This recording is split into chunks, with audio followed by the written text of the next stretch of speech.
I'll introduce. Our next guest speaker is Eldose Paul. He did his master's in Cochin University of Science and Technology. He has about 30 years of experience in networking and related software industry. Presently, he is working as a vice president of R&D Saint Wine Technologies. He is going to give us a speech on forensic and governance in networking. We are honored to have you here with us, sir. Over to you.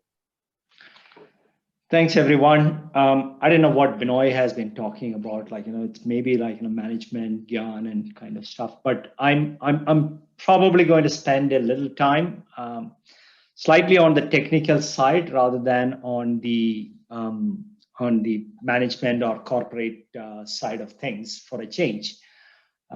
If something needs to be changed, maybe I can do it a little differently next time. But bear with me for today's presentation, which is, I'm just as I understood from Ashraf that most of you are, or at least some of you are from the college and trying to get into the industry. So I thought I'll give a little bit of introduction to some of the technology areas that the industry is moving towards. So without further introduction, let me, can you, Ashraf, can you help me in sharing the screen? You have to allow me.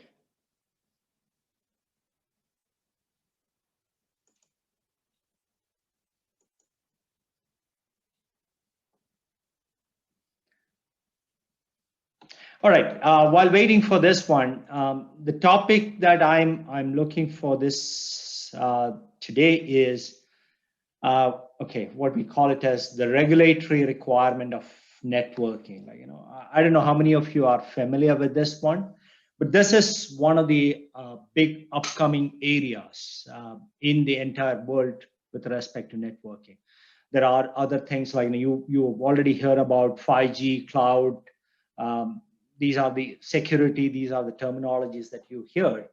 But the one which I wanted to introduce to the group over here is about the regulatory requirements in the networking side. So let me see.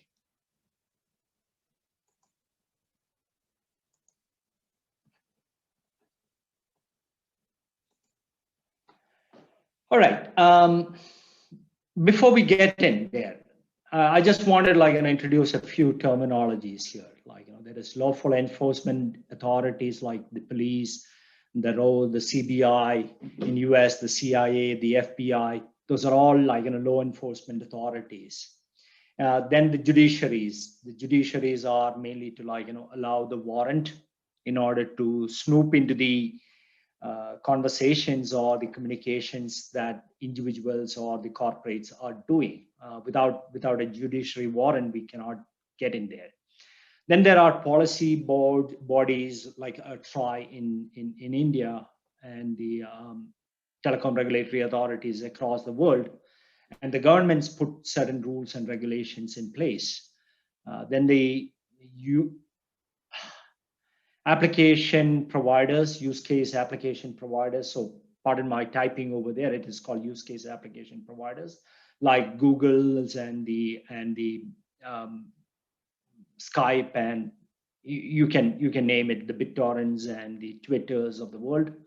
Then the network operators and the lawful intercept application providers. I'll get into each one of them a little later, but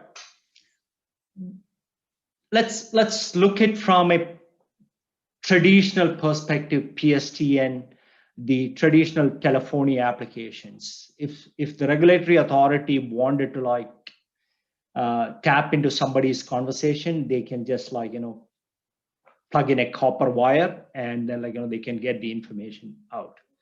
But with the modern technique, there is a centralized switch that is available. So every communication will come to this centralized switch before it goes out.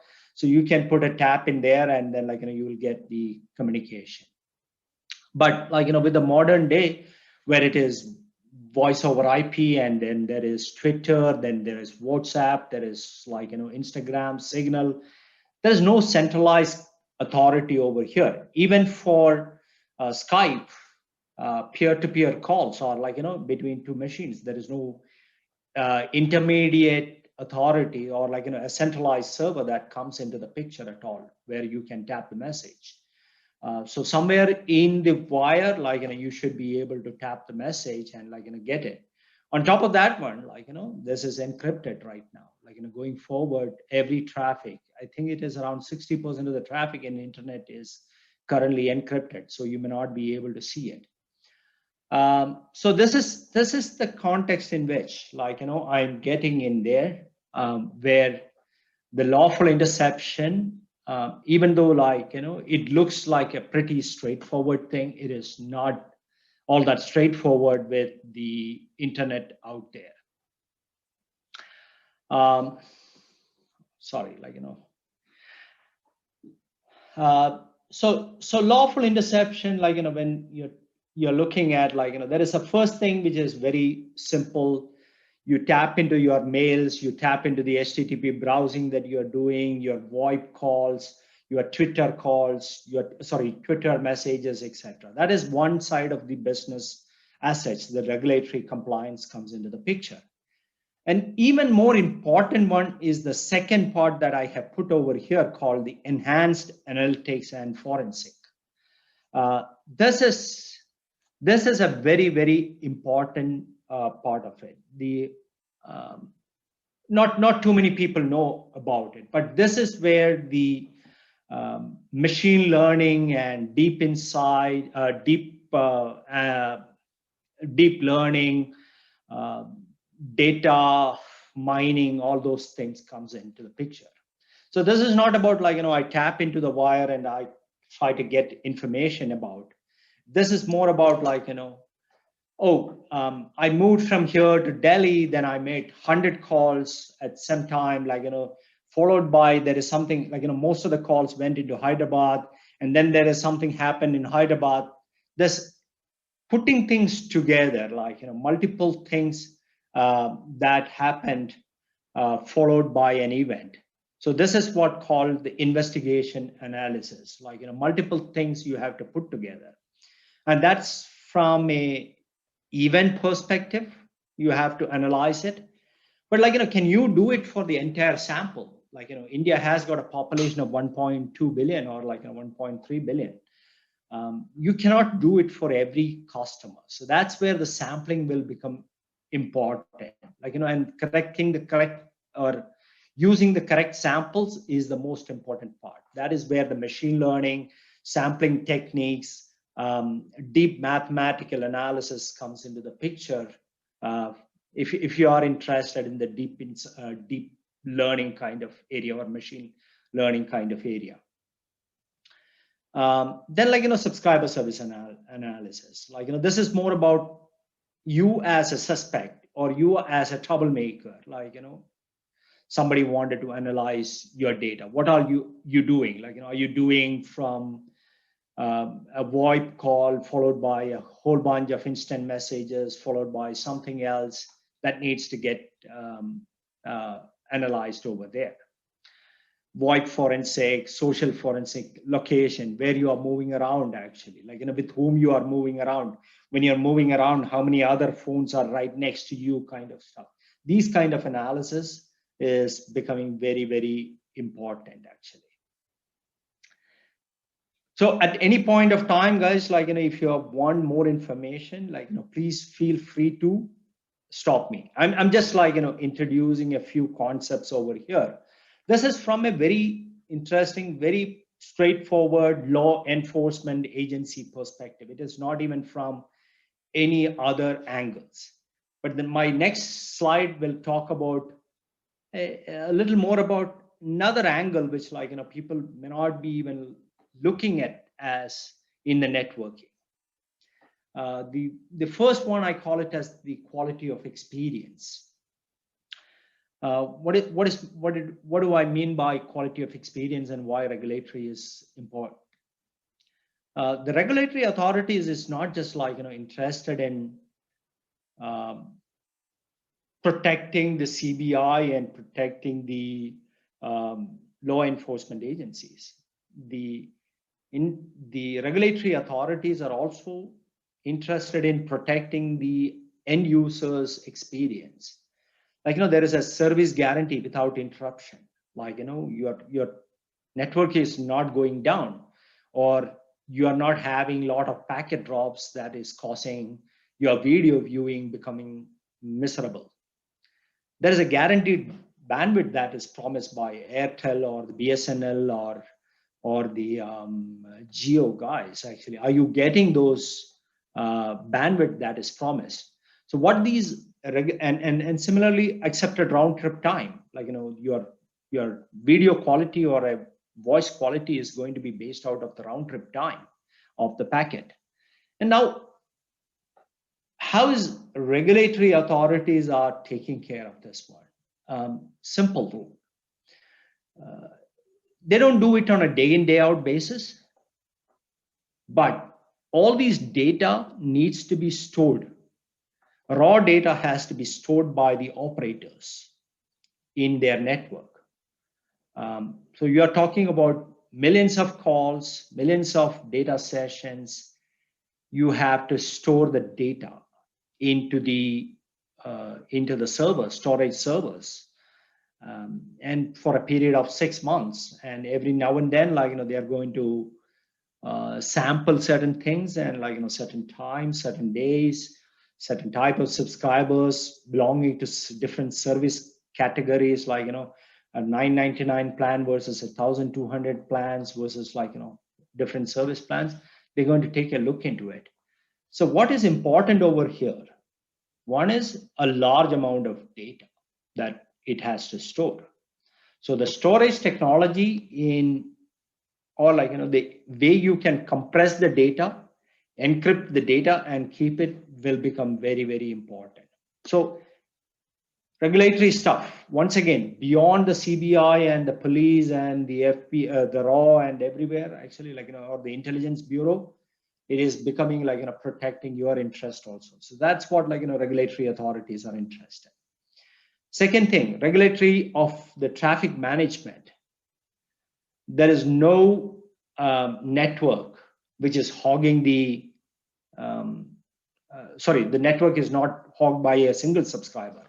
As a user, you may not be hogging all the network resources. There should be a fairness, actually, like, you are sharing the network with your neighbor and you are not exceeding your capacity. That is one thing regulatory guys wants to see.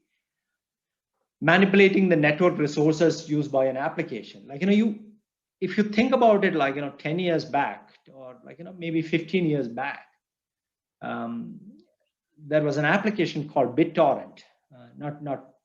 People are not that familiar with it right now, but this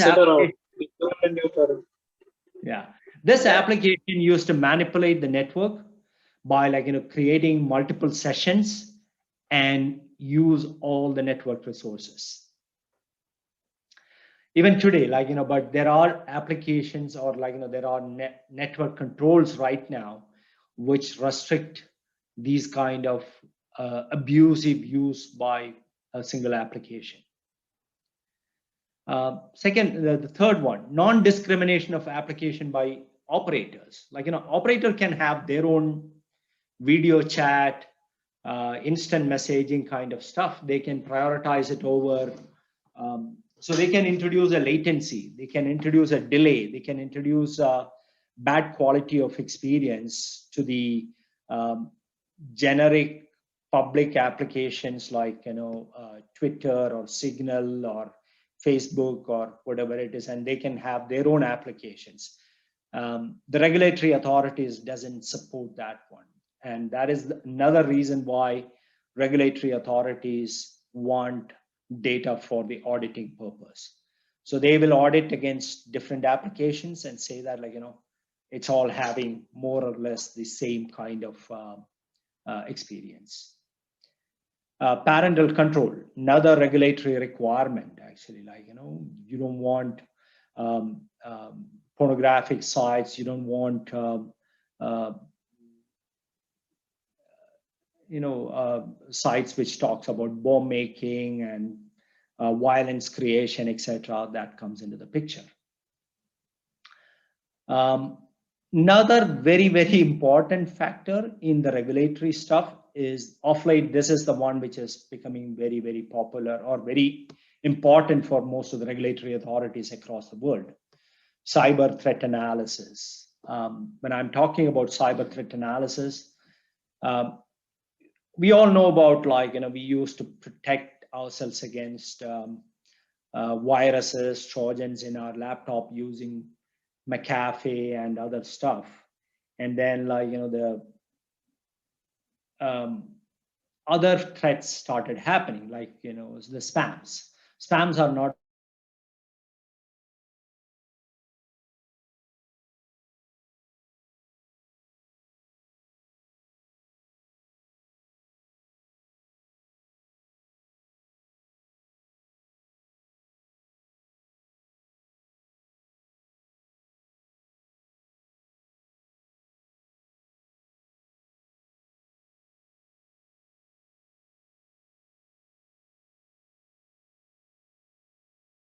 purpose, because without a judge's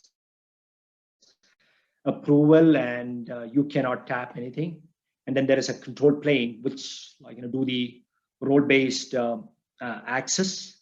And then, like, there is a mediation and a storage devices. And at the front there should be a GUI which have got a whole bunch of scorecards and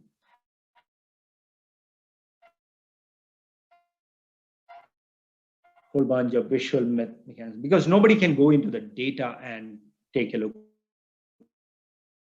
at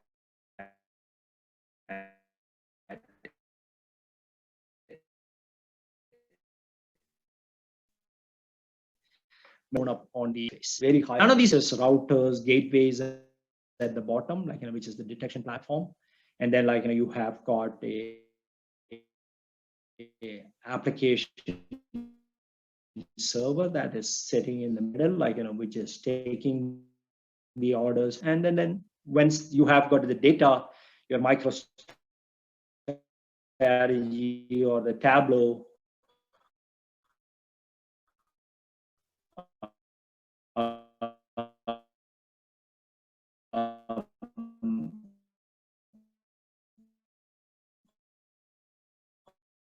or any of those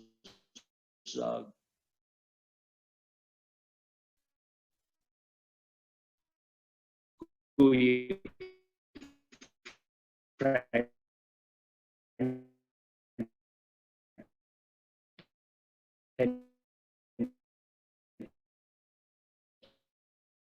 can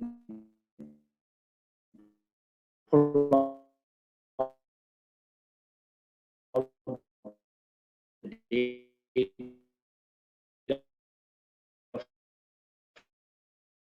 from the storage device